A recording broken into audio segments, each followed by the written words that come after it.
A primeira, a falta do devido processo legal, por diversas razões. E a segunda, pela absoluta falta de substância jurídica nessa decisão que cassou o mandato da senhora Presidente da República.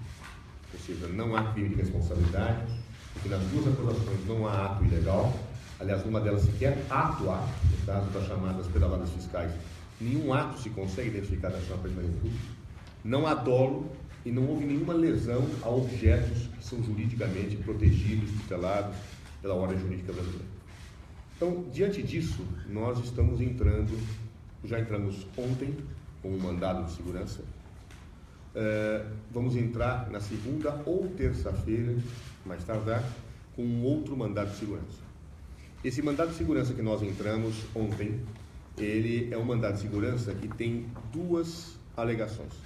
A primeira delas, que um dos dispositivos da lei em que a senhora Presidente da República foi condenada é inconstitucional, porque a lei é antiga e esse dispositivo está incompatível com a Constituição Federal de 1988.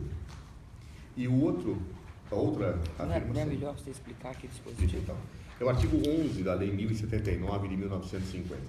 Claro? Esse dispositivo, ele se refere a uma situação que existia na Constituição de 1946, que era guarda de dinheiros públicos. Esse dispositivo da Constituição Federal de 1946 não foi reproduzido pela Constituição Federal de 67 e nem pela de 88. Como a lei foi feita sob a vigência da lei, a lei foi feita sob a vigência da Constituição de 46, então eu tenho uma incompatibilidade desse dispositivo legal com a Constituição. Ou seja, não há um atentado à Constituição na perspectiva em que o princípio que trata esse artigo não estava colocado mais como algo que orientaria os crimes de responsabilidade. A segunda alegação, ela diz respeito à questão da mudança do libelo, né? Todos vocês sabem que há um libelo acusatório, uma peça acusatória, uma acusação que é feita. E a defesa sempre se defende daquilo que está no libelo, ou seja, daquela acusação que é apresentada no libelo. O que ocorre, porém, é que no momento da pronúncia, o relatório feito pelo senador Anastasia acrescentou uma acusação nova. Nós nunca tínhamos debatido durante todo o processo e nem tínhamos produzido prova em relação a essa questão. Isso qualifica uma mudança do libelo, né, como os juristas costumam chamar, uma mutatio libelli. Óbvio, anula o processo indiscutivelmente porque cerceia o direito de defesa e atinge o devido processo legal. O que o senador Anastasia fez, para tentar explicar para vocês, tentando bem simplificadamente? Toda a discussão desse processo era uma discussão que tinha a ver com aquilo que eles falam de pedaladas do ano 2015. O que são as pedaladas do ano 2015? Pela lei, a União tem que pagar uma subvenção ao Banco do Brasil decorrente de empréstimos, de operações de crédito que o Banco do Brasil faz com produtores, para efeitos de que eles possam receber empréstimos a juros menores de mercado e a União equaliza esses juros pagando, no momento oportuno, a diferença. Muito bem. Essa situação que estava colocada foi entendida, em um certo momento, pelos denunciantes, no seguinte sentido: eles entendiam que havia atraso e, em havendo atraso, isso qualificaria uma operação de crédito. Ou seja, seria uma forma do Banco do Brasil emprestar dinheiro para a União, o que está vedado pela nossa lei de responsabilidade fiscal. Então, isto qualificaria um ilícito e isto qualificaria um crime. Bem, essa tese, que foi inovadora, ela foi criada pelo Tribunal de Contas da União só em 2015, durante todo o período, todos os governos tiveram situações semelhantes. Ela tem um problema grave. Primeiro que isso não é uma operação de crédito. A operação de crédito implica que você empreste dinheiro para alguém te empresta e te dá o dinheiro, né? Nesse caso, não. O empréstimo é feito com o produtor. O governo só repassa a diferença. Bem, mas para justificar que era uma operação de crédito, tinha um problema, porque não havia prazo para pagar. Como é que se pode falar em atraso se não havia prazo fixado? Para contornar esse problema, o senador Anastasia criou um prazo no relatório. Tá? Ele fez uma criação de prazo no seguinte sentido: depois que houve a decisão do Tribunal de Contas da União, a Presidente da República baixou um decreto para, com base naquilo que o Tribunal de Contas da União decidiu, Vai dizer, olha, o prazo agora passa a ser esse, daqui para frente, nós não entendíamos assim, mas agora teve a decisão do Tribunal de Contas, agora fixamos um prazo tal para não ver a discussão. Se a dona Sargento pegou este prazo e disse, bom, se ela baixou agora esse prazo, isso quer dizer que esse prazo existia antes. E criou o prazo retroativamente. Tá? Só que ele teve um problema ao criar esse prazo, porque, pela análise dele, ao criar esse prazo, o atraso do governo em relação ao Banco do Brasil era só de 4 meses.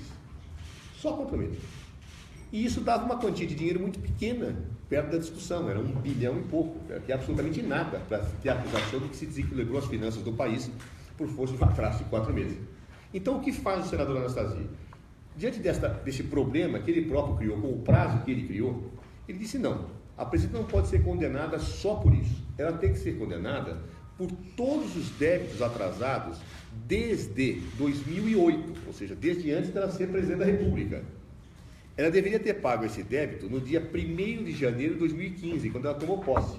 Como ela não pagou, ela cometeu o crime de responsabilidade no ato da posse dela. É o único caso que eu vejo para ele tomar posse e já cometeu um crime. A história da humanidade não existe. É muito estranho que eu não tenha a mesma pena em 2011. Não tem em 2011 nem o presidente Lula teve, ou seja, a senhora, ao assinar o seu termo de posse, a senhora cometeu um crime. É incrível, mas é essa a construção jurídica. Esta tese nunca havia sido levantada anteriormente. Então, ela é uma mudança da acusação, porque ficou não só o que foi atrasado, entre aspas, em 2015, mas também todo o atraso anterior. Então, nós estamos dizendo que o julgamento é nulo por força desta questão. Nós vamos entrar, como eu disse, segunda ou terça-feira, tempo de preparação da peça, com um novo mandado de segurança, em que nós vamos discutir 2 outras questões. Uma das questões são vícios do processo judicial. Nós entendemos que não foi respeitado o devido processo legal. Por quê? Porque desde antes da defesa produzir a sua primeira prova, vários senadores e julgadores diziam que não iam mudar a posição. Falaram isso não só para a imprensa, falaram isso oficialmente. Diziam, o senhor pode, no caso para mim ou para a defesa, o senhor pode produzir a prova se o senhor quiser, que eu não vou mudar minha opinião. O senhor pode alegar o que o senhor quiser e demonstrar o que o senhor quiser, que o meu voto já está dado. Bom, isso é uma violação flagrante ao direito de defesa, porque o mínimo que se espera de defesa não é poder apresentar a defesa, é que o juiz ouça a defesa, para ver se é procedente ou não, ou seja, não é só formal. Vários senadores chegaram a dizer, inclusive, que era uma questão de rito. Não é só um rito, tá certo? Que vai ter que ser respeitado. Então, com base nisso, nós entendemos que o princípio do devido processo legal foi profundamente desrespeitado, por provas que estão documentadas nos autos. E o outro argumento que nós vamos apresentar é exatamente a falta de motivo ou de justa causa para o impeachment. Os fatos colocados efetivamente não autorizam a decretação do impeachment, porque o impeachment no presidencialismo ele exige pressupostos jurídicos e uma avaliação política. Sem pressupostos jurídicos não se pode fazer a avaliação política. Então nós vamos atacar isso. Alguns vão tentar confundir essa questão com aquilo que se chama mérito do impeachment. E vão dizer que o judiciário não pode apreciar o mérito.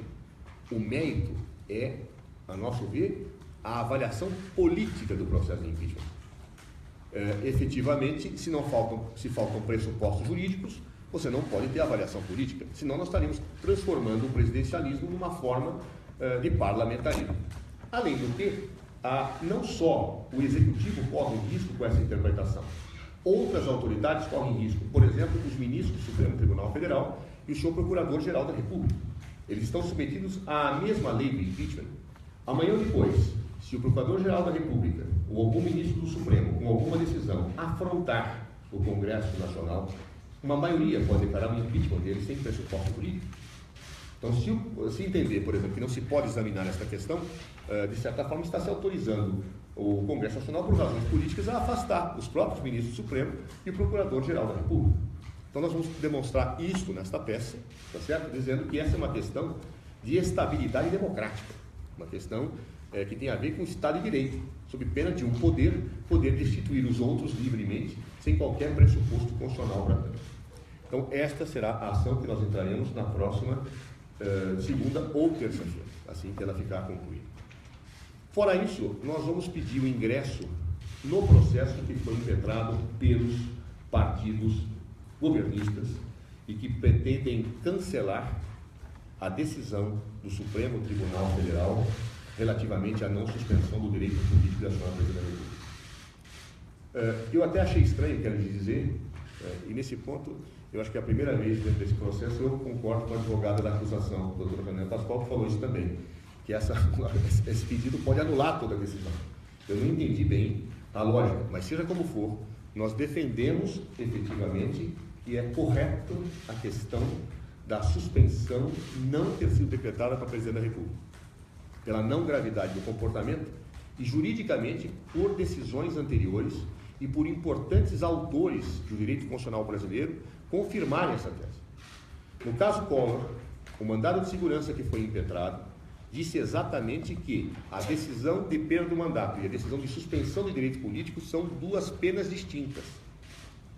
Ou seja, a suspensão do direito político, ao contrário do que tem se afirmado por parte de líderes governistas, não é o efeito da primeira.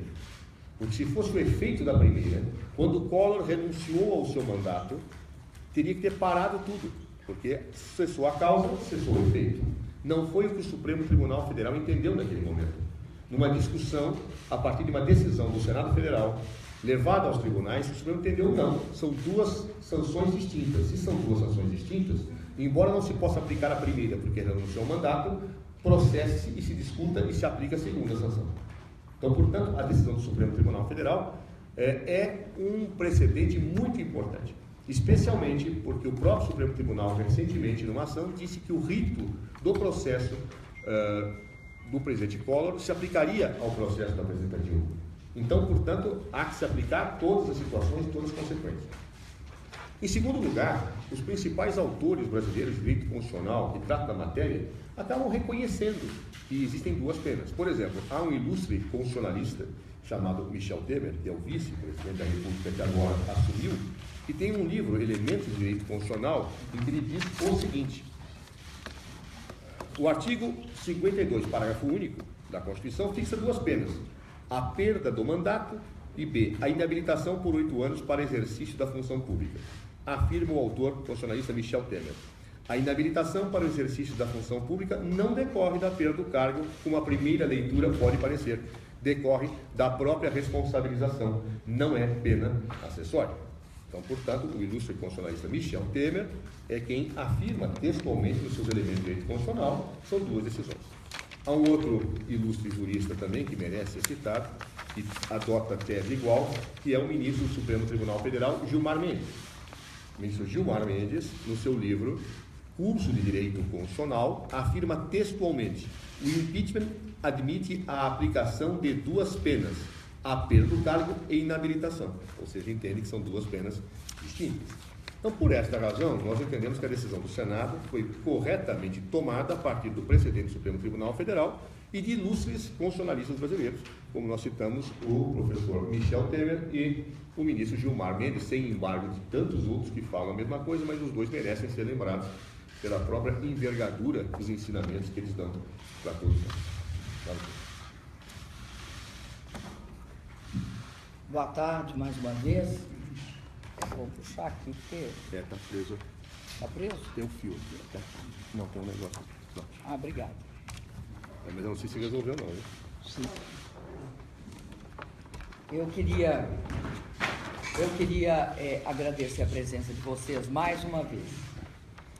E queria externar algumas considerações, avaliações, antes da gente abrir para as perguntas. Eu acho que o que caracteriza esse processo de impeachment sem crime de responsabilidade é justamente isso, a sua imensa fragilidade jurídica e o impacto político, portanto.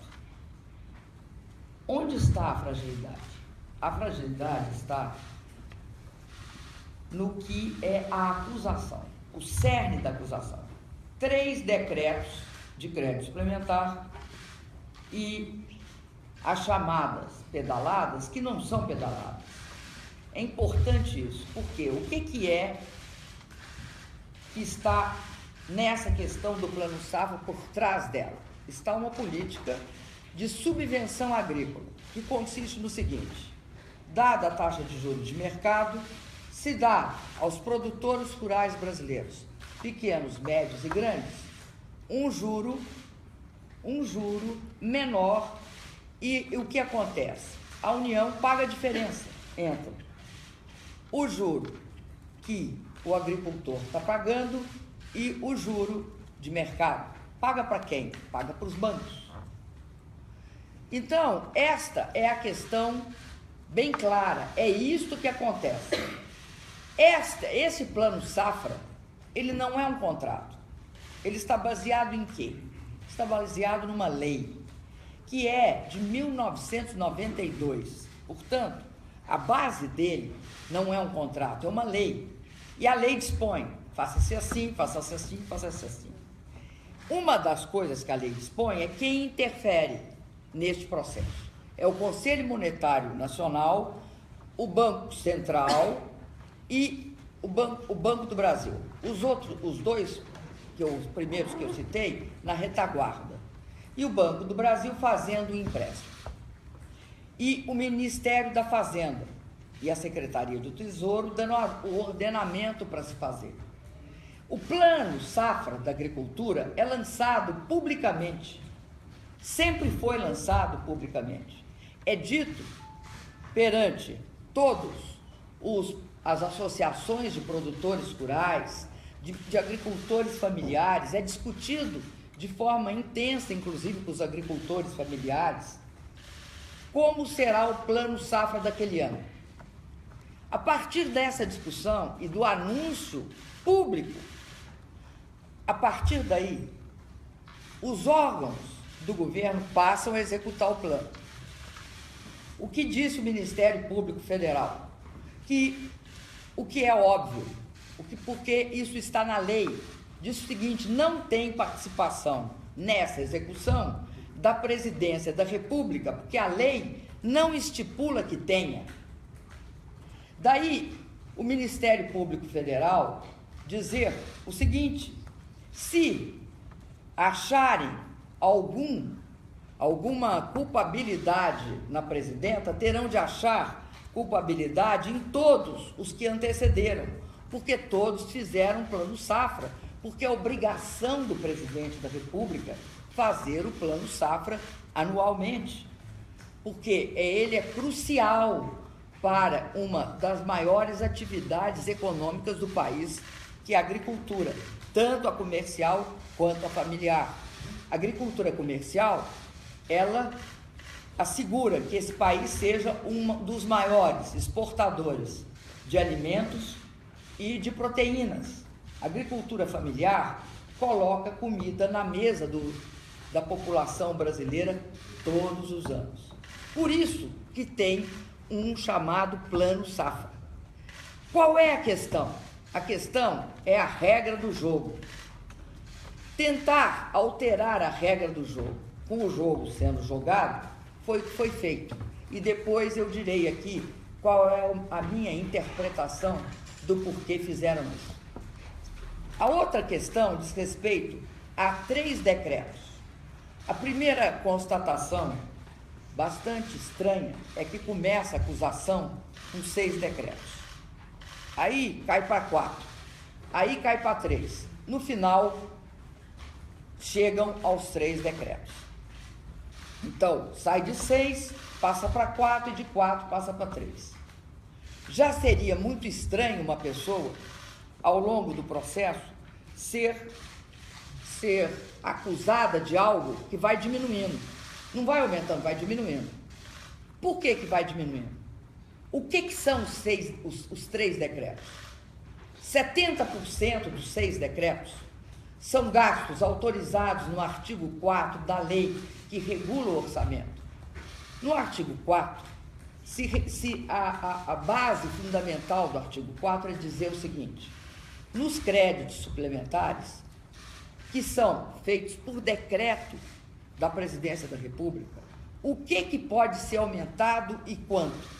Qual é o limite? A primeira questão do limite é o seguinte: se for educação, você pode aumentar 100%. Se for, e eles vão escalonando isso, nos 29 incisos e 3 alíneas em média. É isso que eles fazem. E tem uma segunda questão que é fundamental. Diz assim: você pode editar esses decretos de crédito suplementar, desde que, a palavra seguinte é muito importante, compatíveis com a obtenção da meta de superávit primário. Como é que consegue, ao mesmo tempo, criar o decreto e manter o limite do gasto? Simples, porque a lei, o Brasil tem uma lei que chama Lei de Responsabilidade Fiscal, que tem um decreto que contingencia a despesa. Então, a despesa está parada aqui. O que você pode alterar quando você coloca um decreto de crédito suplementar sem mexer na barreira? Você pode, tudo que você aumentar num lado, você tem que diminuir no outro. É aquela história que você vai para um supermercado com a sua lista de compras. Se tem na sua lista de compras, você só tem R$100 no bolso, tantos quilos de feijão e tantos quilos de arroz, para você comprar qualquer outra coisa, ou você diminui os quilos de arroz ou os quilos de feijão. Então, se eu for comprar massa, eu vou ter de diminuir um dos dois. Então, é esta questão.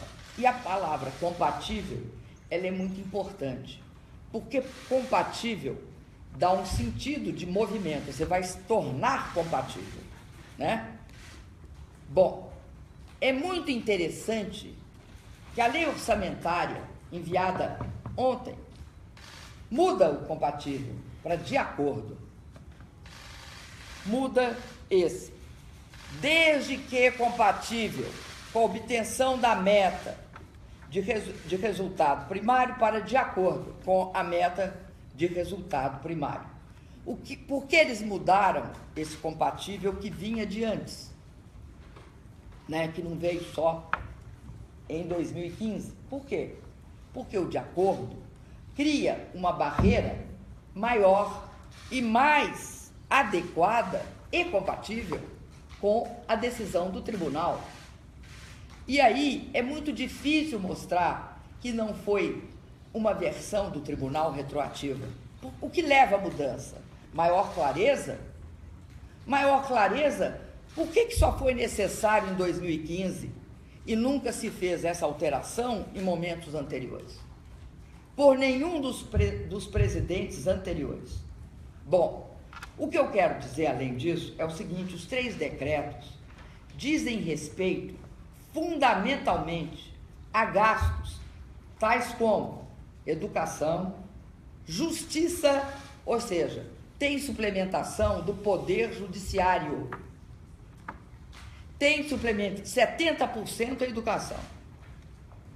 E aí, os outros 30% está dividido entre judiciário, Ministério da Justiça, Direitos Humanos e, se eu não me engano, também Ministério de Ciência e Tecnologia. Por que eu estou falando isso para vocês? Para mostrar do que se trata. Eu estou sendo vítima de um processo de suspensão do meu mandato, de cassação do meu mandato, de condenação à maior pena política que alguém pode ter no Brasil, por 3 decretos e um plano safra, do qual eu não participei. E 3 decretos também que foram sistematicamente feitos. Mas o que eu quero falar para vocês é sobre a fragilidade da acusação. A fragilidade da acusação se deve ao fato que, nessa turbulência política que se caracteriza pela ação da Operação Lava Jato, pela investigação generalizada de vários daqueles que me julgaram, eu sou uma pessoa que não tive nenhuma acusação nesse sentido. Então, nós estamos diante, e aí vem a terceira questão. A terceira questão, que nós estamos diante de um golpe. Um golpe parlamentar, mas um golpe. No Brasil, há uma grande inconformidade dos golpistas com a palavra golpe. Uma grande inconformidade. Essa inconformidade decorre do fato de que tenta-se, de todas as maneiras, evitar que fique claro, completamente evidente, o caráter desse processo. Em que consiste esse processo? Esse processo consiste em duas coisas. Consiste em outras também, mas eu vou falar principalmente de duas coisas. A primeira coisa está registrada na gravação feita pelo ex-senador do PMDB, Sérgio Machado, com o senador Romero Jucá. E na fala do senador Romero Jucá, no sentido de vamos estancar a sangria, porque caso contrário, nós seremos atingidos. Eu estou fazendo uma leitura livre, mas vocês podem pegar a fita e olhar os termos efetivos, mas a ideia é essa: ou tira ela, ou a investigação continua. Então, este é um dos móveis, um dos motores desse processo de impeachment. O outro motor é o fato de que eu fui eleita com 54 milhões e meio de votos. Ora, o projeto que estão tentando aplicar no Brasil não teve os votos necessários para que ele fosse executado. Então, que processo é esse que, ao mesmo tempo que retira a presidente da República, ou mesmo antes dela sair, começam a executar um programa de governo que não tem o menor respaldo das urnas? Não foi esse o programa de governo que me levou e, infelizmente, levou comigo junto o vice? Não foi ele. Se ele se dá o direito de utilizar a condição de vice para assumir a presidência, ele tem também de usar a condição de vice para cumprir o programa que deu o mandato nas urnas. Caso contrário, a ilegitimidade é total. Caso contrário, o processo que surge e emerge do Estado Democrático de Direito, principalmente esta categoria, Estado Democrático de Direito. A categoria democrático, que é a legitimidade conquistada nas urnas, não só para a eleição, mas para a execução do programa. E o de direito, que é a questão da legalidade desse processo, está em causa. Por isso eu acho gravíssimo o que aconteceu aqui nos últimos dias de agosto. E lamento profundamente que, ao mesmo tempo, esse seja um processo que tem um impulso para se desnudar, que é uma coisa estarrecedora. Eu vou mostrar qual é o impulso básico do desnudamento. No próprio processo de votação. Mais uma vez, ele se desnuda. Por que ele se desnuda? Porque, se na primeira parte você tem, no meu impedimento, você tem os votos do conjunto de pessoas, de senadores que sempre estiveram nesse combate e que tinham clareza que era um impeachment sem crime de responsabilidade, eu sei que tinha muitos senadores indecisos, sei que tinha muitos senadores desconfiados que esse processo não era o que pintava. Mas, sobretudo, sei também que o governo interino fez uma imensa pressão noticiada pelos próprios jornais. Aliás, sei pelos jornais, sei, apesar de toda o viés da mídia do meu país, ela não conseguiu ocultar o fato de que havia imensas pressões partindo do governo interino naquele momento provisório e ontem, como hoje, ilegítimo, sobre os respectivos senadores das bancadas mais variadas. Ora, o segundo voto, eu acho que é o voto daqueles que não considero que, de fato, cabia uma punição. E é interessante essa consideração. Não cabe uma punição. São senadores que estavam indecisos, são senadores que não tinham, que foram ou sofreram pressões, mas que votaram, então, no sentido que eu não teria a inabilitação dos meus direitos políticos por 8 anos. Quero dizer aos senhores que este é a segunda vez que votam não, que julgam os meus direitos políticos. Em 1972, quando eu fui condenada 3 vezes durante a ditadura militar. Uma vez em São Paulo, por 4 anos. Uma vez no Rio de Janeiro, por 1 ano e 1 mês. E uma vez em Minas Gerais, por 1 ano. Totalizando 6 anos e 1 mês. A pena de 4 anos acarretava consigo cassação de 10 anos. Eu fui cassada por 10 anos. E, naquele momento, parece que é uma cena minha. A cassação de 10 anos caiu porque, no processo, eu tive um processo e a pena de 4 anos caiu. Caiu a pena de 4 anos e caiu depois uma das duas, que eu nunca sei se foi Minas ou se foi São Paulo. Como eu não recorri, de qualquer jeito eu paguei 2 anos a mais. E naquela época a Lei de Segurança Nacional era clara, não tinha ressarcimento por prisão a maior. Né? Você ficava preso, se fosse a mais, não tinha ressarcimento. Obviamente, se fosse a menos, tinha. 2 pesos e 2 medidas não são pouco usuais no nosso país. Bom, o que eu quero dizer é que essa cassação é de fato, uma pena principal. Você tem um impeachment sem crime de responsabilidade. Afasta uma pessoa inocente do cargo. E, além disso, tira seus direitos políticos por 8 anos. Também sem crime de responsabilidade. E aí, o que acontece com o nosso país?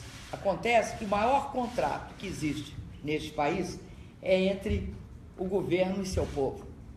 Ele é rompido de todas as formas. Eu não acho que atenua ou não atenua o que fizeram. Eu não acho isso.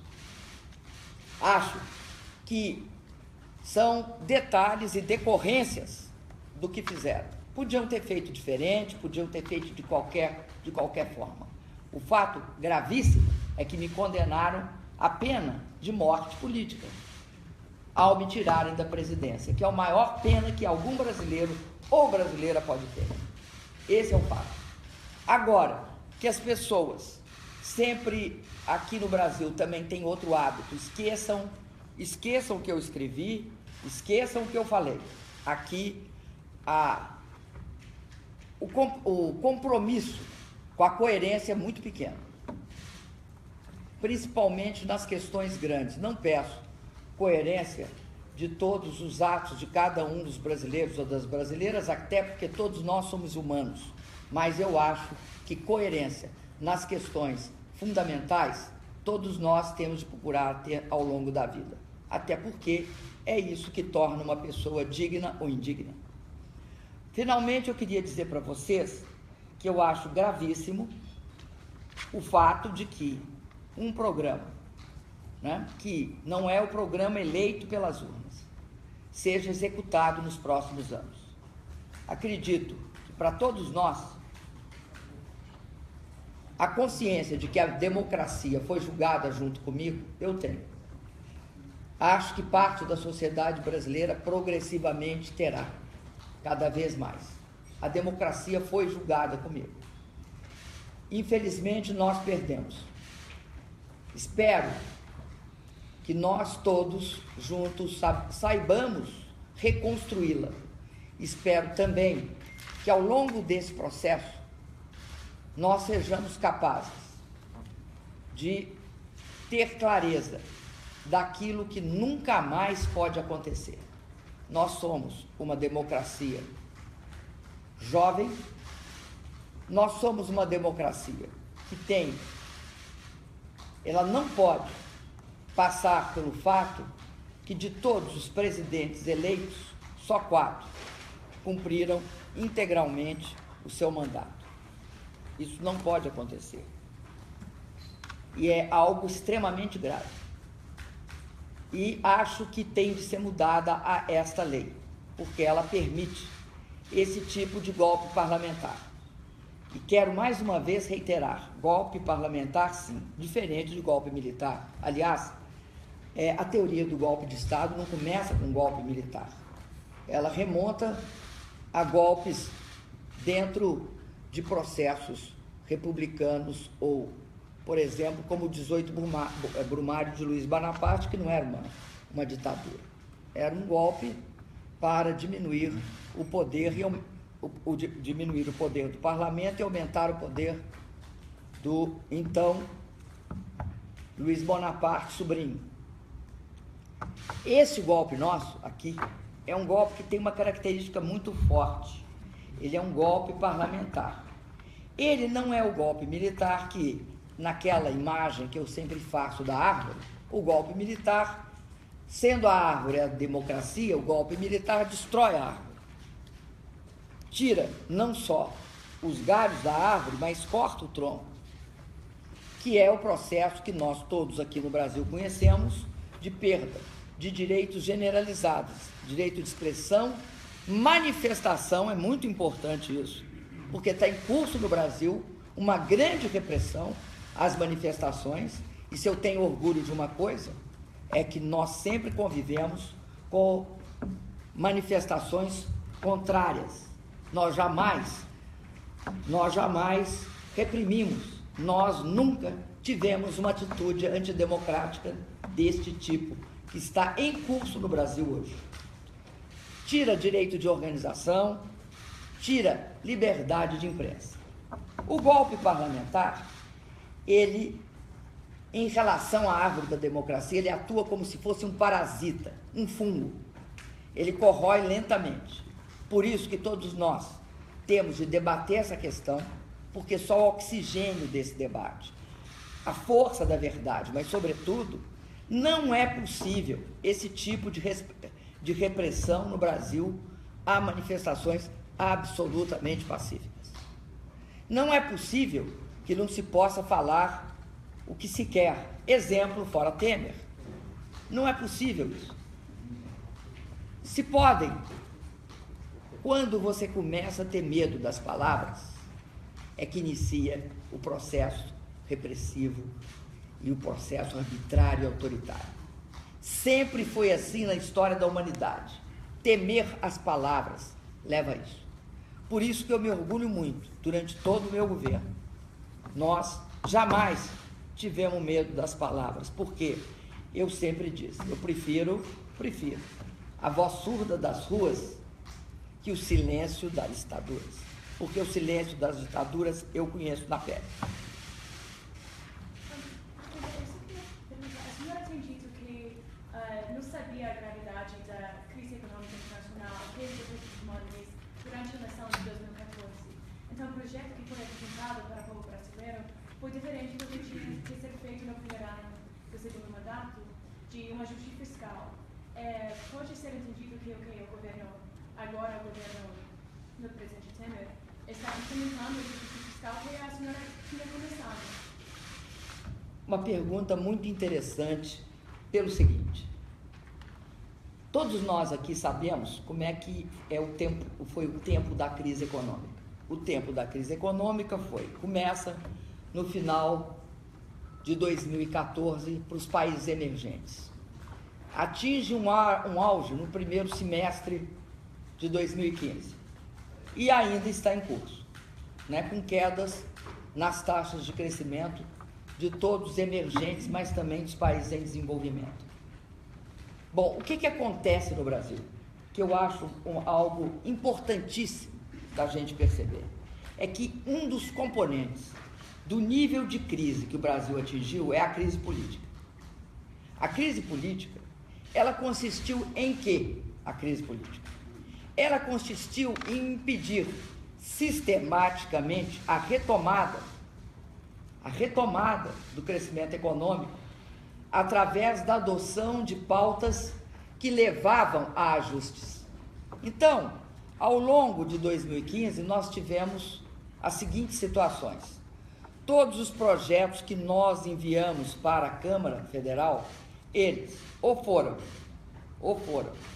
negados ou foram aceitos apenas parcialmente. As chamadas pautas-bomba, como assim as apelidou a imprensa brasileira. Segunda coisa, além disso, por parte do presidente da Câmara, que é, eu diria, não o coadjuvante do meu impeachment, mas o grande articulador do meu impeachment, por parte dele, houve uma deliberada tentativa, e de seus aliados, de desestabilizar o meu governo. Além disso, além de não aprovar aquilo que nós mandávamos, eles faziam uma outra coisa, eles ampliavam os gastos. Chegou a ponto de ter 130 bilhões em estoque de pauta-bomba no Congresso. No ano de 2016, foi pior ainda. A Câmara parou. Do dia em que ela tinha de começar a funcionar, que é fevereiro de 16, até 5 dias antes de eu sair, não funcionou nenhuma das comissões essenciais para tramitar qualquer projeto. Quando você me pergunta, então, quer dizer que não tinha crise, aí mudou a situação econômica, vamos mudar, então, completamente a pauta? Não, senhora. Não, senhora, por que não? Por conta do seguinte. Primeiro, porque a deterioração dessa crise, ela, de um lado, eu diria para você que é fruto, sem sombra de dúvida, é fruto dessa tentativa de criar um ambiente propício ao impeachment. Deteriora a situação econômica para que isso sirva de caldo de expansão do vírus do impeachment. Mas tem outra característica que é muito importante, que é a seguinte, chama-se a criminalização da política fiscal no Brasil. O Brasil, e não sou eu que digo, você pega a nota do ministro interino, então, quando da saída do Reino Unido da União Europeia, e a nota diz o seguinte, eles tinham naquele momento, se eu não me engano, um mês e alguns dias, à frente do governo.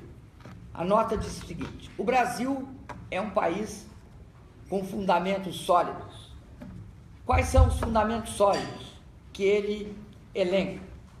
Fundamento número 1, tem 378 bilhões de dólares, eu não lembro se é 378 ou 76, porque flutua, bilhões de dólares em reservas. Lembro que quando o Fernando Henrique saiu do governo, tinha 34, dos quais a maioria comprometida com o pagamento de débitos imediatos, vencidos. E quando o Lula saiu, eu tinha 258 bilhões, se eu não me engano. Esses 376 ou 378 foram frutos do meu governo. Fundamento sólido número 1. Fundamento sólido número 2, que eles lembram, que a dívida no Brasil é denominada em reais e não em dólares. Dívida denominada em reais significa uma dívida sólida, controlada pelo Brasil e não mais, como era na época do governo anterior ao Lula, que qualquer crise lá fora o tempo fechava aqui no Brasil. Por quê? Começava a corrida contra o real, havia um nível de perdas imensos.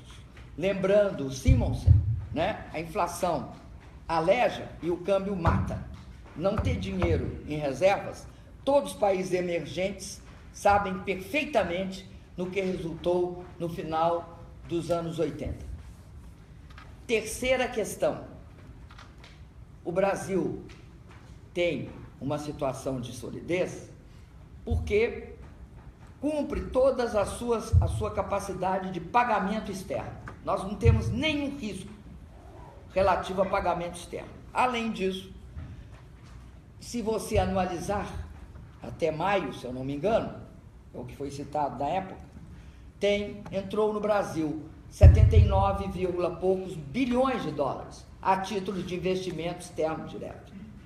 Quando eu falei da criminalização da política fiscal, eu quero te dizer o seguinte: o que tinha problema no Brasil, logo no início de 2015, era fácil de ser corrigido. Se não se tivesse aprofundado a crise, como cuidaram de aprofundar para garantir este ambiente de impeachment, o Brasil já teria saído da crise. Para você ter uma ideia, nós tivemos 118, se eu não me engano, bilhões de reais de déficit no ano de 2015. Desses, 63 bilhões foi porque nós pagamos, quando o Tribunal de Contas exigiu, nós pagamos os passivos. Então, no caso do Plano Safra, não tem passivo, ou seja, não tem nenhuma dívida pendente. O Brasil não tem dívida em relação a essas questões de que me acusam. Não porque pagaram agora. Pagamos nós no final de fevereiro de 2015. Outra questão importante que também foi levantada.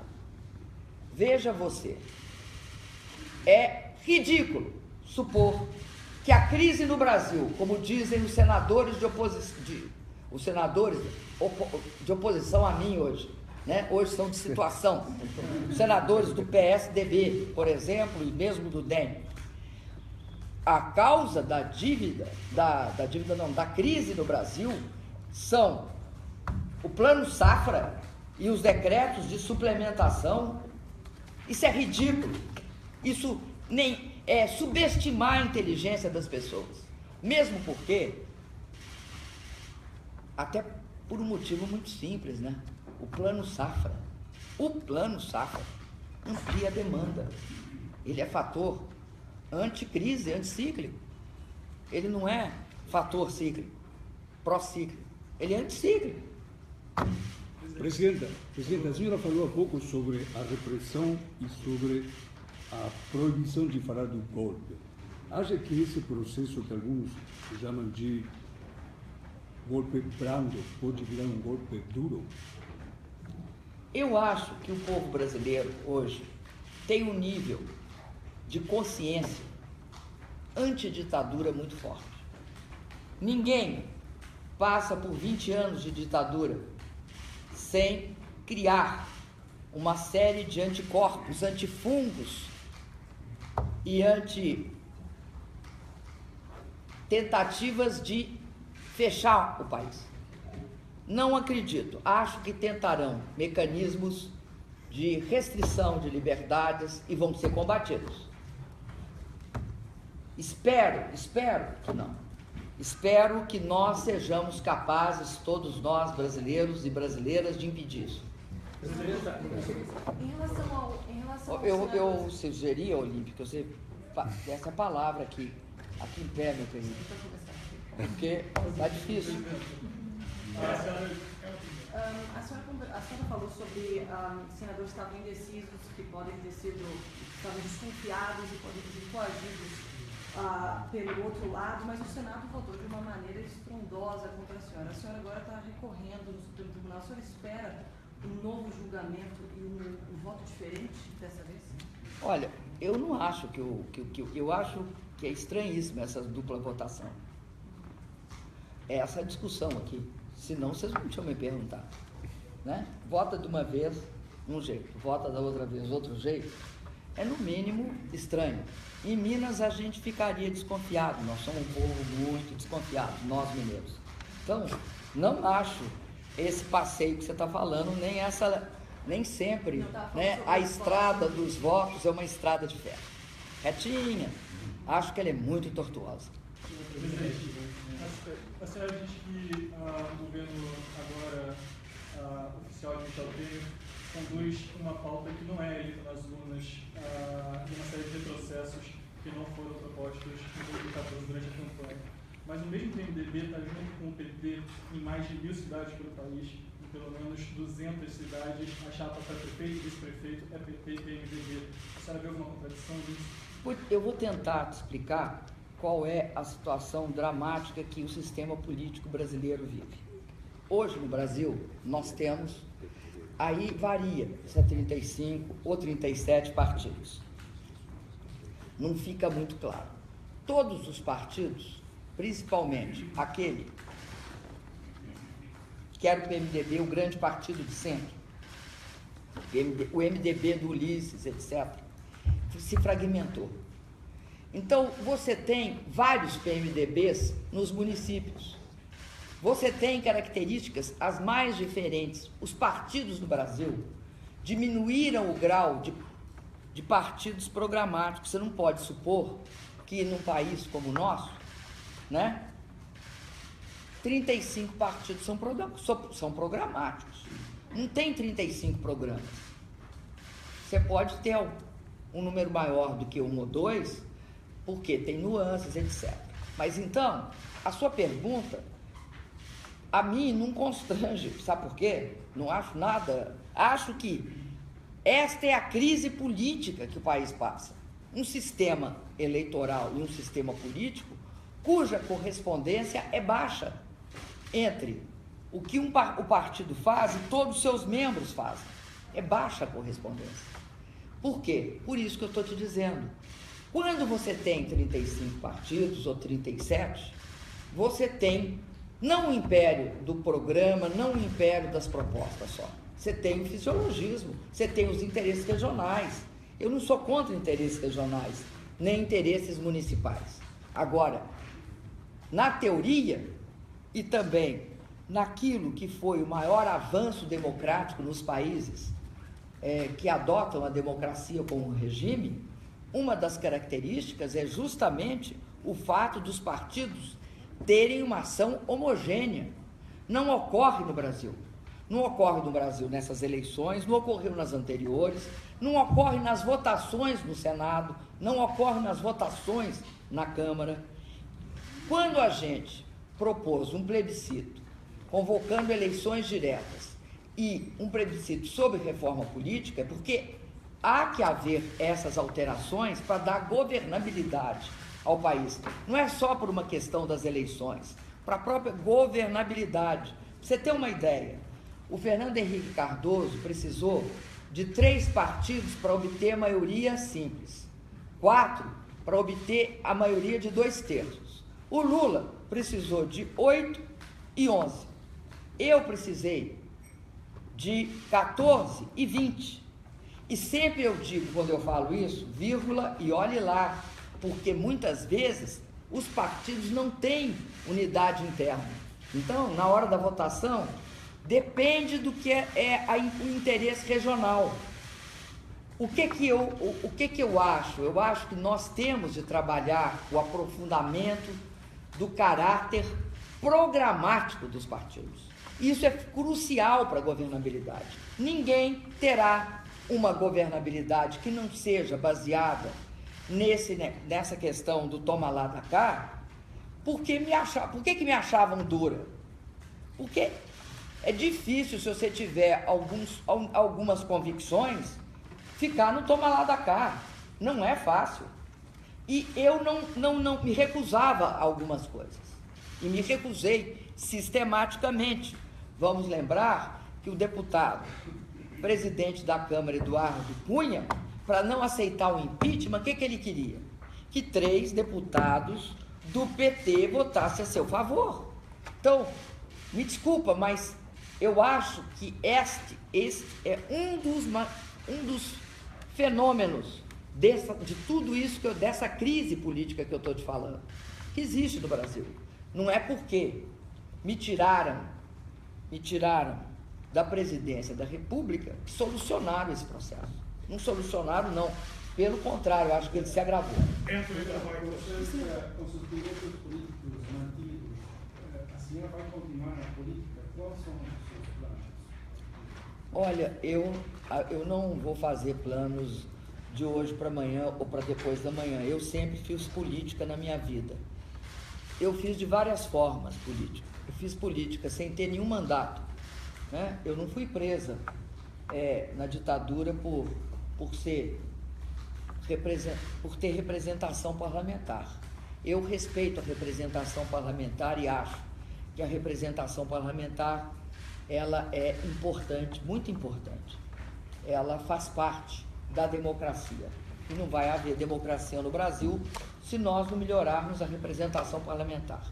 Eu sempre fui, ou eu fui uma militante, né, sem mandato, ou eu fui presidente da República. Eu não tenho hoje nenhum projeto muito claro ou algum projeto já elaborado. Agora, eu sou uma pessoa que acho que sem política... O que é política para mim? Para mim, a política é o seguinte: quando eu olho só minha vida pessoal, eu não estou fazendo política. Eu só faço política quando eu me coloco e falo qual é, o que eu posso fazer, o que eu acho que é correto para o conjunto dos homens e mulheres que comigo dividem esse tempo histórico. Para mim, fazer política é a obrigação de pensar nos outros. Não tem só política partidária, não acho que tem, mas eu acho que pensar nos outros é fundamental. Demonizar a política é característica do fascismo e do nazismo, né? Que achavam que só tinha um tipo de manifestação possível, que era o partido nazista ou fascista. Mas eu não tenho, um projeto ainda elaborado. Agora eu tenho à disposição sempre de contribuir dentro das minhas possibilidades para que o Brasil seja um país desenvolvido e muito mais justo e democrático, sobretudo. Senhora, eu queria saber, um pouco aí, somar essa pergunta, né? Se vai ficar aqui em Brasília, se vai sair, se essa oposição que falou que vai fazer, que ainda não tem um projeto, talvez, mas vai ser dentro do PT, vai ser... Como vai seguir esses próximos dias? Olha, eu não tenho um projeto político no sentido que eu entendi, que ele estava me perguntando, eleitoral. Eu não tenho isso elaborado nem nada. Agora, eu tenho um projeto político, eu farei oposição a esse governo, independentemente do lugar que eu esteja. Eu não ficarei em Brasília e pretendo ir para Porto Alegre e tenho também a possibilidade de ficar um tempo no Rio, porque eu tenho a minha mãe tradicionalmente mora no Rio de Janeiro. É lá que é a moradia da minha mãe. Mas a senhora já vai agora? Eu vou a semana que vem já para Porto Alegre. Para Porto Alegre primeiro. Já tem data? Não, eu tento fazer isso no início, pretendo fazer no início da semana. Não vou aqui dizer com riqueza de detalhes, porque eu tenho de levar tudo que está aqui, eu tenho de tirar tudo do palácio, então requer um pouco de logística y suor. Presidenta, soy de Canal 13 de Chile, voy a hablar en español. Nosotros entendíamos bien el español, en que pese que no hablamos bien. Pero se entienden muy bien. Ecuador, Venezuela y Bolivia la apoyaron inmediatamente después de su destitución. Chile, en cambio, sacó una declaración apoyando, diciendo la amistad que tienen con usted, pero diciendo que respetaban los asuntos internos del país. ¿Habría esperado usted una reacción más crítica del gobierno de Chile? Y considerando su amistad con Michelle Bachelet, ¿está decepcionada de su reacción?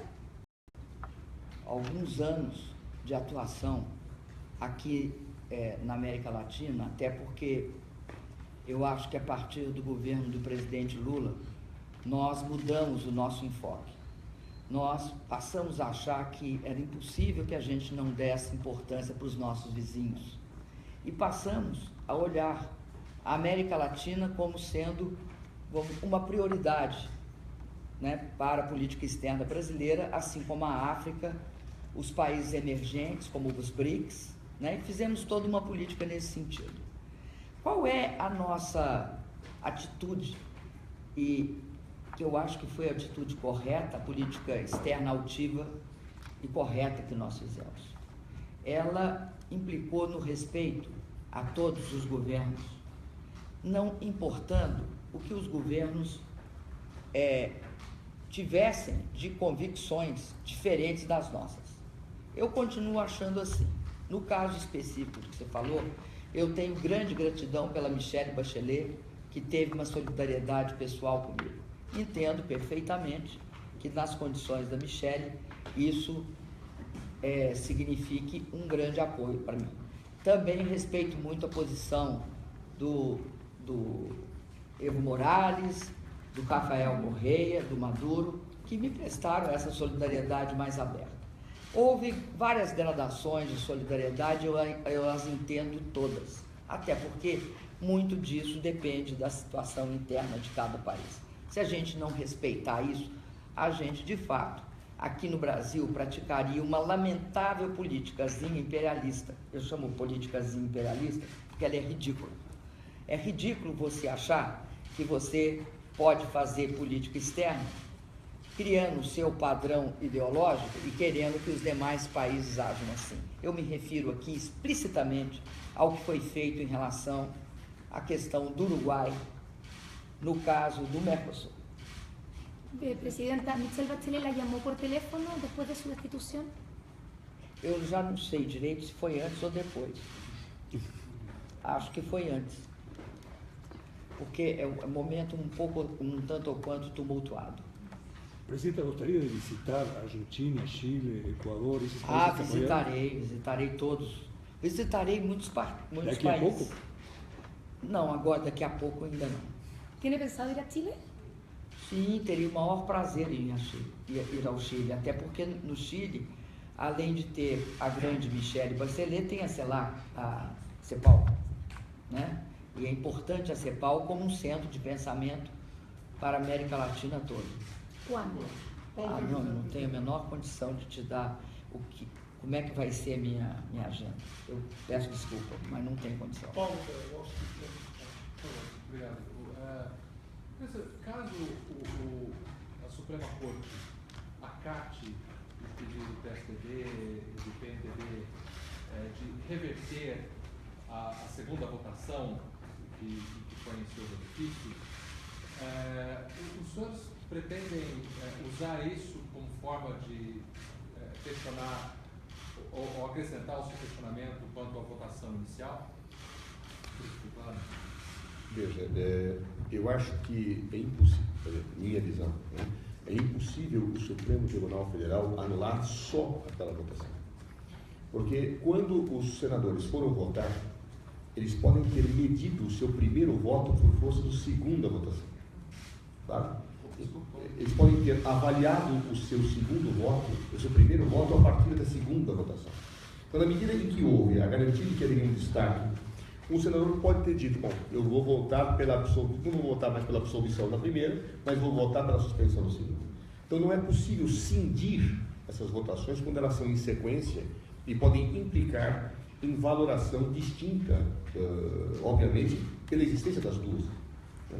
Foi isso que no início eu disse, ou seja, quando a própria advogada da acusação estava contra a que partidos entrassem com o mandado de segurança, ela disse, isso pode anular toda a decisão. Tá? E isso implicaria no retorno de Dilma Rousseff à presidência da República e Michel Temer à situação de interinidade. Claro? Então, o que eu vou dizer, eu juridicamente eu não vejo como se possa anular uma situação só, na minha avaliação jurídica. Claro? Agora, evidentemente, há uma discussão jurídica que coloca nessa questão é o seguinte: pode-se analisar questões interna corporis do legislativo ou não se pode? Claro? Se o Supremo entender que pode, todas as nossas solicitações também poderão ser examinadas. Claro, porque essa é uma discussão que eu tenho visto alguns falarem: não, você vai discutir agora na Corte Superior, não pode rever a decisão do impeachment, que é a posição tradicional. Ora, se pode para um, pode para outro. Claro? Então, é uma situação muito interconexa, bem conexa de situações, nesse caso, que o Supremo estará submetido. Então, eu acho difícil anular só um, tá certo? Se anular, tem que anular tudo. E dois, acho, sinceramente, que ao se reconhecer que a medida é procedente, isso terá que se reconhecer muitas outras ilegalidades que foram praticadas nesse processo, que nós também estamos fazendo. Você tem esperança Para completar aqui, isso Veja, não na decisão deles, mas na minha tem. Essa é a minha pergunta. Mas nesse caso, qual seria a indicação para outras situações, como por exemplo a do deputado Eduardo Cunha? Nenhum. Absolutamente nenhum. Por várias razões. Você tem se feito uma especulação que eu acho absolutamente indevida nesse caso. Em primeiro lugar, as regras que definem a cassação do mandato de um parlamentar são distintas das regras que destinam do impeachment. O impeachment, ele vale a Presidente da República, Ministro Supremo, Procurador-Geral da República, a Lei 1079/50. As regras atinentes à cassação de mandato parlamentar são outras, completamente distintas. Então não há de se dizer que no caso vota-se um e implica em outro. Posso dar uma parte? Claro. Eu acho que tem uma clara tentativa, nesse caso, de tentar...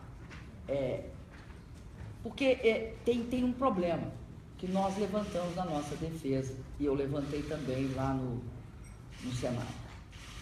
Eu estou sendo julgado por 3 decretos de crédito suplementar, né, que não resultaram em nenhum benefício pessoal para mim, que era um ato de governo. Estou sendo julgada por um plano safra. Não tenho contas no exterior, não cometi nenhuma irregularidade do ponto de vista de praticar ilícitos, não tenho acusação de corrupção. Ótimo. O que acontece com o senhor Eduardo Cunha? O senhor Eduardo Cunha tem contas no exterior provadas e reprovadas. Tem acusação de inúmeros delatores, no sentido de que ele recebia propina, recebia recursos. Eu sou julgado, o senhor Eduardo Cunha não. A imprensa toda no Brasil noticia que há uma pressão enorme da parte dele para não ser julgado, caso contrário, ele colocaria não só o presidente, mas toda a sua entourage em questão. Aí eu te pergunto, por que de repente, quando o Senado vota a segunda questão, que é a questão da inabilitação política, o nome dele vem a público, sendo que até, vocês me desculpem, as emas do Alvorada sabem que a lei para mim é uma, para mim, para os ministros do Supremo é uma, e para os deputados e senadores é outra.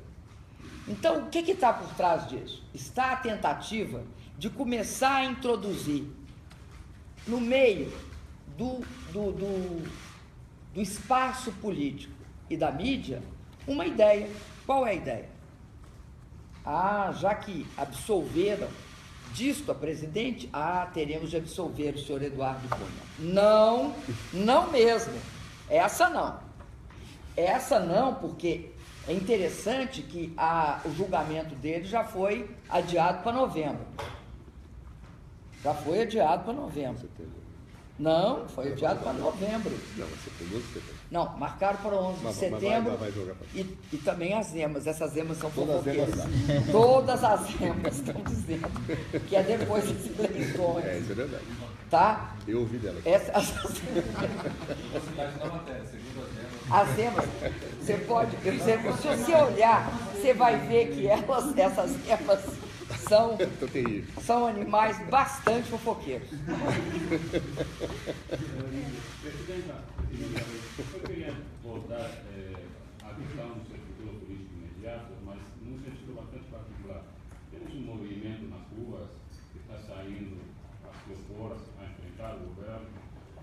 quiere salir de ese gobierno y que inclusive enfrenta situaciones, esas manifestaciones, enfrenta situaciones bastante complicadas. Yo quería saber cuál es el posicionamiento, va a ser ese posicionamiento de aquí para frente, con relación específicamente a ese movimiento que está se desenvolvendo. En segundo lugar, nesse movimento, conversando com as pessoas, é notório, é quase unânime que todas falam que parte, ou seja, uma causa desse processo que aconteceu é porque o governo do PT não levou à frente uma política mais progressiva, que se aliou com os setores conservadores e que isso tem sido um fator que contribui para esse desenlace. O que tem a senhora a dizer com relação a isso? Primeiro, na primeira pergunta sua, qual é a minha posição em relação aos movimentos? Eu respeito todos os movimentos. Eu respeitei os movimentos quando eles eram contra mim. Agora, não só vou respeitar os movimentos, mas os movimentos dos quais eu sou a favor, sempre que possível, apoiá-los-ei de forma direta ou indireta. Respeito, acho que o Brasil mantém o que nós fizemos nos últimos tempos, que é respeitar a voz das ruas, mesmo quando havia protestos bastante veementes, protestos até que levaram a algo que eu repudio, levaram à violência e à intolerância. Ouvi isso quando foi contra a posição que eu represento e representava. Então, agora, o que eu acho que é fundamental e que eu me orgulho muito é de ninguém pode acusar o meu governo de ter sido um governo pouco democrático e repressor. Pelo contrário, nós aceitamos todas as manifestações, demos inclusive todos os sinais no sentido que as queríamos pacíficas, sem repressão e que as pessoas tinham direito de se manifestar. Porque essa história eu conheço, como é que começa, e também conheço como é que termina. Começa assim, o pessoal vai para a rua, aí vem a repressão e fura um olho de uma menina. Depois vai para a rua e mata alguém, como mataram o Edson Luiz. Eu sou da época do Edson Luiz. Eu participei da passeata. Participou? Óbvio. Eu sou a jovem daquela época, né? Então, eu sei o que é. A gente corria eu sei perfeitamente como é que começa. E a segunda frase é a seguinte: a culpa é do manifestante. A violência partiu deles. Isto é algo que todo o pessoal da minha geração não pode deixar ocorrer no Brasil. Não pode compactuar com isso. A força do Estado é muito maior que a força das pessoas. O Estado, o terrorismo do Estado é gravíssimo. O Estado não pode fazer isso, principalmente porque vivemos numa democracia. E também porque o poder do Estado para reprimir é muito forte. Não pode fazer isso. Quando se faz isso, se abre brecha para o arbítrio e assim começam as ditaduras. Não precisam de ser as ditaduras só militares. Elas podem ser civis disfarçadas. Então, quanto a isso, pode ter certeza, eu vou ficar muito atento e o que eu puder fazer para que isso não ocorra no meu país novamente, eu vou fazer. Nunca pensei que poderia novamente ter essa preocupação. E acho que, já falei aqui para vocês, prefiro a voz roucas das ruas gritando no meu ouvido do que o silêncio dos cárceres, da tortura, da perda de direitos. Eu quero te complementar dizendo o seguinte: o que é ruim no governo? Antes interino, mas hoje é ilegítimo. O que é ruim? É ruim o fato de que perdas de direitos individuais ou coletivos não passam nas urnas nem hoje, nem amanhã, nem depois da manhã. E o que nós estamos vendo é uma opção. Porque, vamos ser claros, não existe só uma receita. Existem várias alternativas. E diante da crise existe um conflito distributivo. Se você opta por tirar os direitos, todos os direitos que as pessoas conquistaram nos últimos anos, se você opta por ser essa saída conservadora e ultraliberal como sendo a saída da crise, você não venha me dizer que ela é a única. Ela não é. Não tem só uma saída para a crise. Outra questão, que é a segunda pergunta dele, que é o que eu vou fazer? Não. Porque o PT, a pessoa do PT não levou à frente a fundo o que prometeu no sentido de representar uma opção progressista, que se aliou com setores conservadores e implementou uma política conservadora. Olha, eu acho o seguinte, posso te falar? Eu acho que o PT, no espaço político que nós tivemos nos últimos anos, fez, no limite, a política mais consequente. Por quê? Porque esse é um país que vem de uma lógica escravista oligárquica, em que as pessoas não tinham, eu diria para você, os direitos fundamentais. O que nós conquistamos nesse período?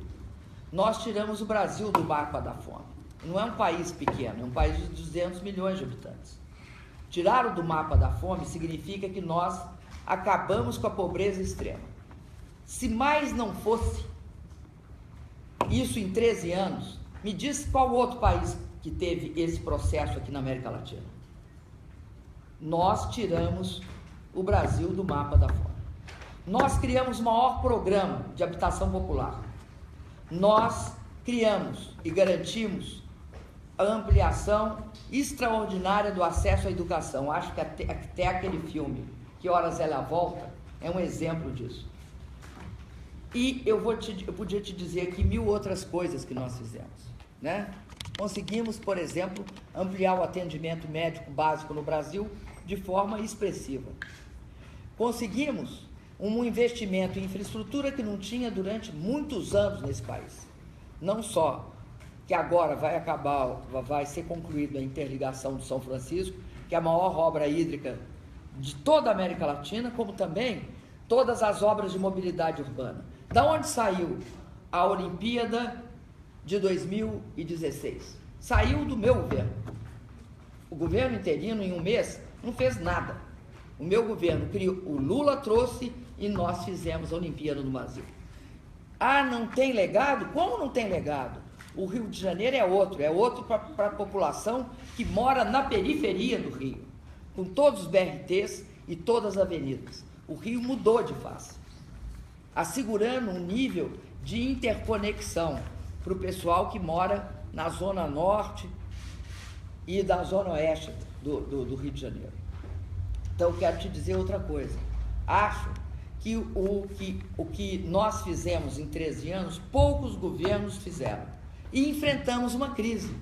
A crise nossa não caiu do céu. A crise nossa primeiro começa em 2008, a quebra do Lehman Brothers, a maior crise depois de 29, os Estados Unidos entram em colapso, logo depois que eu assumo, você tem a crise do euro e nós ali resistindo. Só para te lembrar, em 2013 nós tivemos a menor taxa de desemprego da história do Brasil, 4,6%, uma das menores do mundo também. Então, uma hora a crise chegou. Como disse uma vez, numa palestra aqui, o prêmio Nobel Stiglitz, ele dizia o seguinte, que a crise chegaria ao Brasil estava precificado.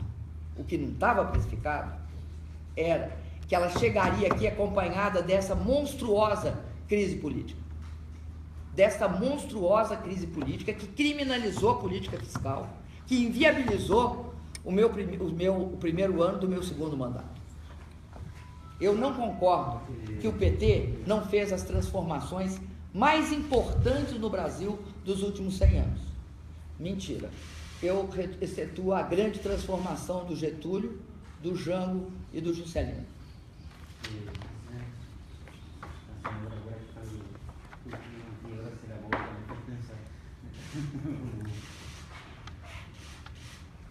O ministro Cardoso obviamente vai apresentar um infinitos.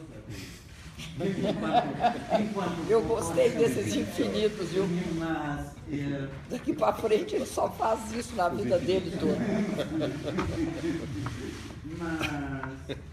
Mas no fundo, a senhora, não é porque ele é advogado, Nossa Senhora, acha que existe alguma possibilidade real de voltar, de ter uma hora para voltar? Existe o clima político necessário, não só no Senado, no Supremo Tribunal Federal para isso? Olha, primeiro, o que horas ela volta é justamente uma história que diz respeito aos ganhos que a população brasileira teve, e aí não só de acesso à educação, mas também de autoestima. Esse filme, Que Horas Ela Volta, é isso, é a história de como uma menina que vem, que a mãe é empregada doméstica, passa a ter não só acesso à educação, mas também a liberdade de pensar que ela tinha direito, que ela devia ter oportunidade e que ela era igual aos seus patrões. Porque no Brasil, nunca se esqueça, nós fomos o último país a sair da escravidão. Um país que é o último a sair da escravidão tem uma relação com o trabalho manual e com as pessoas mais humildes, uma relação de que elas não têm direito. Que o direito é todo daqueles que têm, de alguma forma, uma inserção social melhor. Então, era isso que eu estava falando sobre o Que Horas Ela Volta. Eu não estava me referindo a mim. Tá? Não, é só para precisar, porque senão caiu do ar. Mas não é isso que eu quero te dizer. Não, só um pouquinho, eu estou respondendo. É que ela não está escutando. Não? Ah, tá. Eu também estou com a voz meio ruim, né? Eu, nessa época do ano aqui, tem isso. A segunda agora esqueci. Meu Deus. Não, eu vou repetir uma coisa que eu já disse, que agora você me dá a oportunidade de deixar ela mais clara. Eu acho que esse golpe tem uma característica muito específica. Ele é um golpe parlamentar. Ele não acaba no sentido que o outro acaba com todas as instituições democráticas. É nosso papel daqueles que não são a favor do golpe, olhar para as instituições brasileiras e respeitá-las. Eu vou recorrer em todas as instâncias, porque é essa a forma correta de combate. Aquele negócio que eu estava dizendo, olha, é o Machado, a ditadura militar é o Machado, o golpe parlamentar é o fungo e os parasitas, é isso. Como é que você combate o fungo e o parasita? Você combate com duas armas: o diálogo, a crítica de um lado, a verdade e a disputa sobre as versões, o esclarecimento sobre as situações de outro. Então, por que nós temos de ir em todas as instâncias? Por que nós começamos na Câmara? Por que nós fomos ao Senado? Por que nós vamos ao Supremo? Importa muito, nós queremos ganhar. Mas além de querer ganhar, nós queremos que as instituições se fortaleçam. E elas só se fortalecerão se elas tiverem posições. Se nós chegarmos e falar, não vale a pena, não vou fazer isso. O Cardoso não vai fazer, parou, não vai fazer os infinitos recursos dele. Eu paro de falar. O que acontece? Acontece que você como que coloca mais um fungo e um parasita naquela instituição. Nós temos de respeitar e ir lá debater. Foi por isso que eu fiquei, eu não sei se 13, 14 ou 15 horas lá no Senado. Por quê?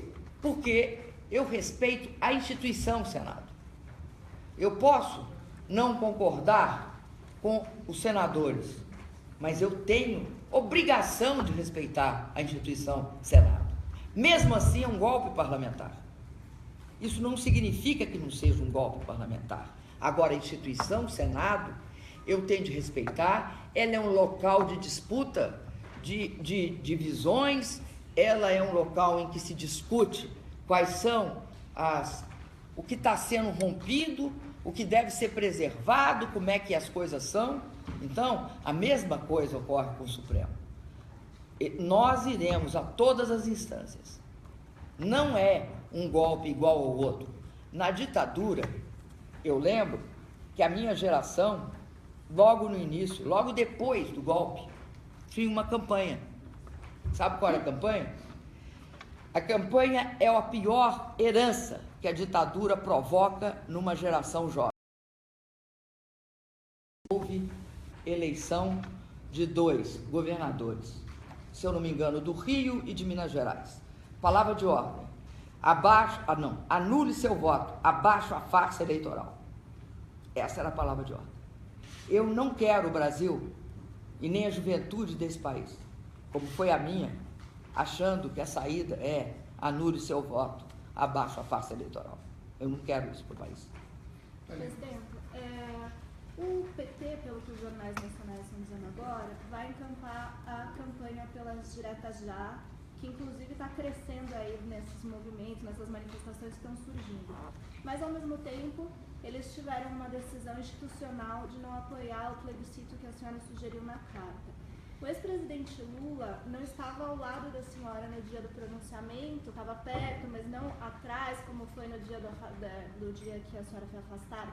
Eu queria saber se há alguma mágoa entre a senhora e o PT, da forma como o partido agiu nesses últimos tempos, não apoiando Minha a proposta querida, da senhora. vocês podem continuar insistindo, como vem fazendo, desde o dia que eu assumi o mandato de presidente. Essa conversa que o presidente Lula não estava a meu lado, vocês estavam aqui, vocês viram o tumulto que foi. Você me desculpa, mas isso não tem pé nem cabeça. Segunda coisa, mudar de posição é da vida. Eu cansei de mudar, você não. Quando você acha que a coisa muda ou você não muda de posição, eu mudo.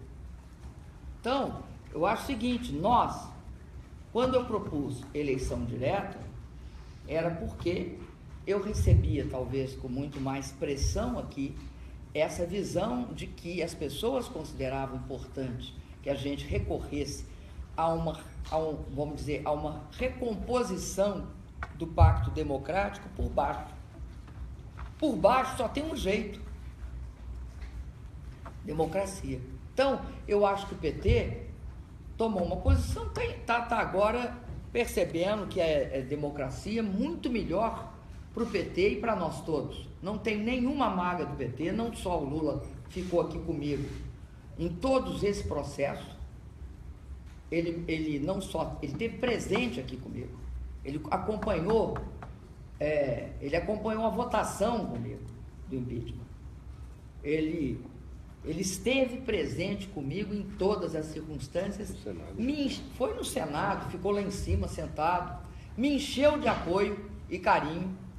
Tá? Por ele eu tenho imensa consideração, além de política pessoal. Então, essa história de tentar me dispor com Lula, sugiro que vocês desistam. Sugiro. É uma perda de tempo. E queria acrescentar uma outra coisa. Eu acho que não só nós, quem está querendo eleição direta é o povo nas ruas. É o povo. Todas as pesquisas, é o povo. Eu nem uso muito pesquisa, porque eu acho que pesquisa é algo momentâneo. Mas que as pessoas querem eleição direta, eu não tenho dúvida. Ô, gente, mais 2? Mais 2, tá bom. Presidente, mais 2, senão eu vou ficar aqui, segundo ele, no infinito. Falando do infinito, quer dizer que depois do Supremo Tribunal Federal é a Corte Interamericana de Direitos Humanos? Primeira parte da pergunta. E a segunda? Essa é dele. E a segunda? Você lembra do Tafarel? Então eu posso falar para ele, vai que é tua, Tafarel. E a segunda? O Tafarel é lá do Rio Grande do Sul. Era chileno, né, o Tafarel? Era chileno, jogador do Inter, goleiro. Então eu acho que o Tafarel não era chileno? Não, era goleiro. Ah, não, estou confundindo, gente, desculpa. Agora, como dizem no Rio Grande do Sul, ok.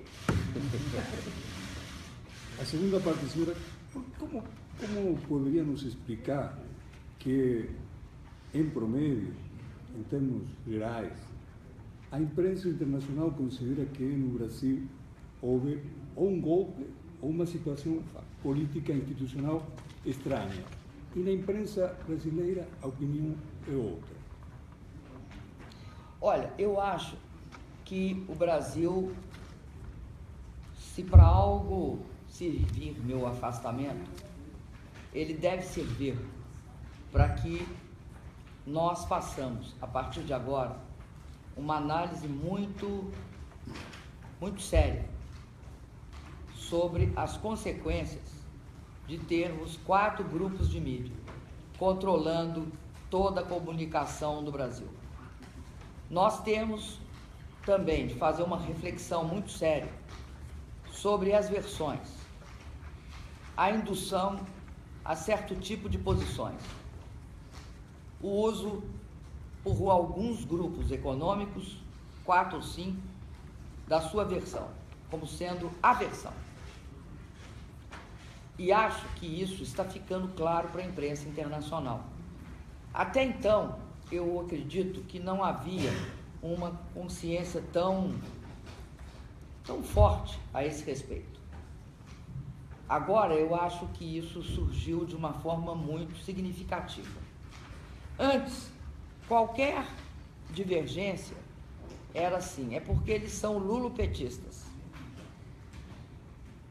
Qualquer coisa que nós dizíamos, ou que alguém que não era nem ligado a nós dizia, era porque são petistas. Andaram, inclusive, fazendo algumas incursões desse tipo em relação a alguns integrantes da imprensa internacional sem muito sucesso. Agora, eles não podem falar que o New York Times é petista. Não pode falar que o Le Monde é petista, que o País é petista. Eles não têm de concordar, não é uma questão de concordar ou não comigo, com o meu governo ou com qualquer outra coisa. É uma questão de analisar a situação política de forma objetiva. Eles não podem mais dizer isso.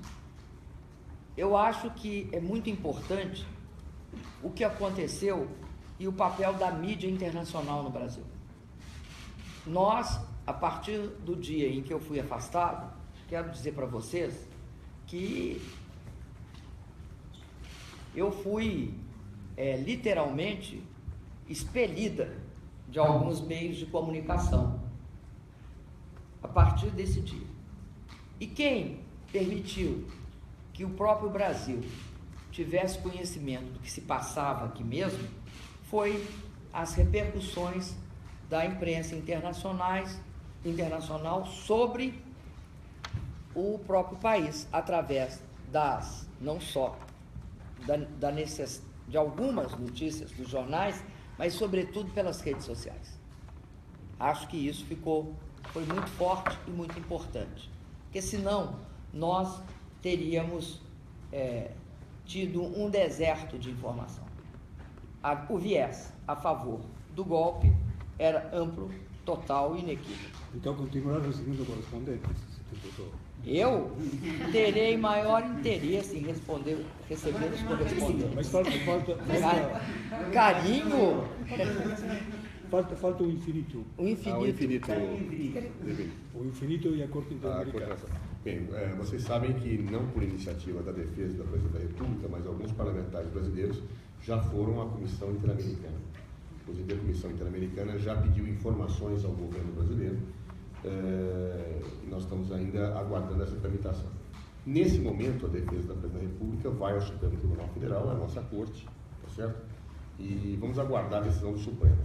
Eu não afasto a hipótese nenhuma, como vice-presidente, nós vamos a todas as instâncias para fazer valer o direito e para fazer com que nós possamos estar denunciando e reafirmando que houve um golpe parlamentar no Brasil.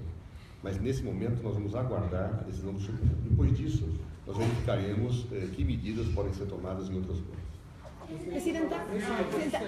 Gente, eu só responderei mais uma, sinto muito. Falei 3. Eu ia perguntar para a senhora a questão sobre as mídias nacionais. nacionais, as mídias do Brasil, que estão se comportando de maneira muito diferente das mídias internacionais com relação ao ângulo que eles adotam, mas o colega já perguntou isso, então eu queria perguntar para a senhora um momento muito dramático, depois da sua defesa, que foi muito elogiada pela mídia internacional, principalmente. Um dos momentos mais dramáticos foi a doutora Janaína Pascoal, que pediu desculpas à senhora pelo sofrimento causado e falou que estava fazendo isso pelos seus netos. A senhora teria a possibilidade de nos responder aqui o que a senhora achou dessa declaração e o que a senhora espera para o futuro dos seus netos no Brasil? Olha, eu vou te dizer, acho que vocês assistiram o comportamento da doutora. O comportamento da doutora é um comportamento de uma pessoa cujo as convicções não se parecem com as minhas, nem do ponto de vista político, nem do ponto de vista cultural, nem do ponto de vista humano. Não respeito uma pessoa capaz de falar o que falou. Para os meus filhos, para os meus netos, olha, para os meus netos eu quero um Brasil democrático, cheio de oportunidades. Eles terão, tenho certeza que terão. E não é por causa da doutora Janaína, não é por causa dela. Porque, senhora Roseta, por que não tem importância para jornais árabes, para o mundo árabe? O mundo Não árabe tenho? Não, senhor. Fizemos entrevistas para Al Jazeera, agora, se me pedirem entrevistas para o mundo Al árabe... Jazeera não, Al Jazeera só para Qatar. Não, para o mundo árabe tem 22 países. Egito, Uai, mas ninguém Saudi nunca me Arábia, pediu. Eu gosto muito do mundo árabe, quero te dizer. Maioria dos jornais árabes Posso te falar uma já coisa? escrevem Eu vou te explicar por que eu gosto do mundo árabe. Tá? Porque eu acho que o mundo árabe tem uma cultura altamente sofisticada. Que só tem muita gente hoje no mundo que acha que a cultura árabe é uma cultura simplista, que é uma cultura de terroristas. Eu discordo disso radicalmente. Eu considero a cultura árabe uma das maiores contribuições para o pensamento da humanidade. Então, eu estarei sempre disposta a receber jornais, revistas e periódicos. Só que vocês vão convir comigo que nesse período eu recebi bastante. Vocês têm de convir comigo. Recebi individual, coletivamente, individual. Então, agora começa uma nova etapa. Quero dizer novamente que estou à disposição. Obviamente, vocês vão me dar um tempinho, né? Tá? E assim que eu me implantar no meu local, eu começo a receber novamente. Presidenta, vinimos nosotros especialmente desde Chile, no estamos aquí basados en Brasilia. Necesito preguntarle por su viaje que hizo a Chile en febrero, que fue un viaje relámpago en medio de su acusación. ¿Por qué decidió ir a Chile? Porque la Bárcena, la presidente de CEPAL, me invitou para fazer uma conferência. E você não acredita, eu não conhecia CEPAL. Não tinha ido personalmente. Sou de uma geração em que CEPAL foi muito importante para o pensamento da economia latino-americana. Então, para mim foi importante fazer uma discussão a respeito do que acontecia em Brasil. CEPAL é um centro de formação de pensamento latino-americano. Isto é uma coisa. A outra coisa é que considero que Bachelet é uma das mais importantes lideranças de Latinoamérica. Não só por toda a sua trajetória, mas por suas posições, que combinam a firmeza e a capacidade de diálogo.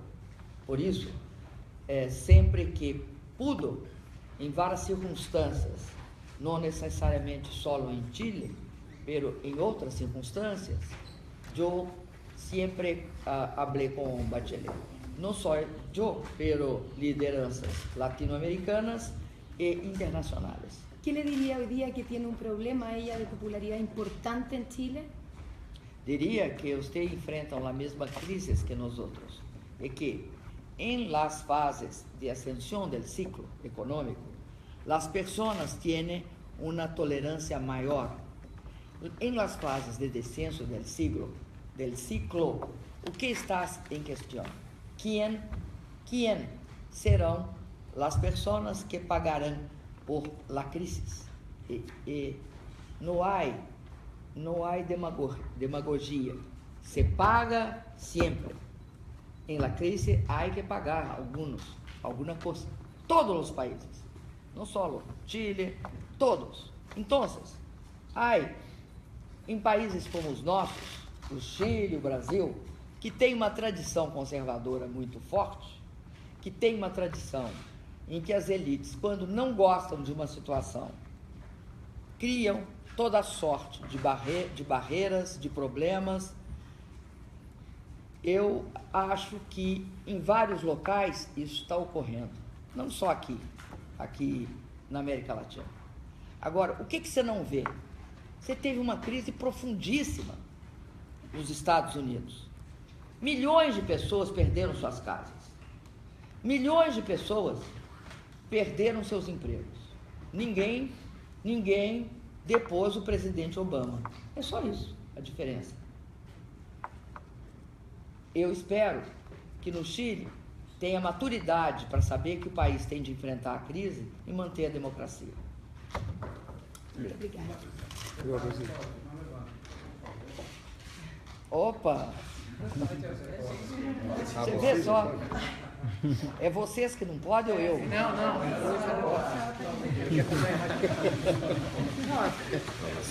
Nunca se sabe, né? Tchau pra vocês, viu? Tchau.